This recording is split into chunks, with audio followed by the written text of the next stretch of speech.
Hey guys, সবাই কেমন আছো? আজকে আমার সেকেন্ড ব্লগ। আমি চলে এসেছি একটা চরুটি বলে একটা গ্রামে। এখানে একটা জঙ্গল দেখতে পেলাম। যে জঙ্গলটা শাল, পিয়াল, মহুয়া, যেগুলোর আমরা নাম শুনেছি, সেই গাছে ভর্তি।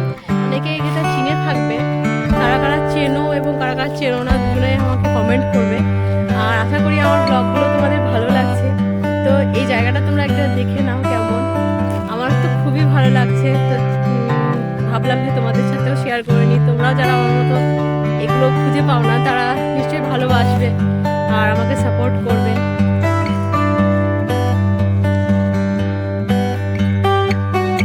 এই জানো, বীরভূম মানে লাল মাটির রাস্তা, এবং এখানে সেই লাল মাটির রাস্তাটাও দেখতে পেয়েছি, তাই তোমাদের সাথে শেয়ার করছি। তোমরা অবশ্যই কিন্তু দেখো।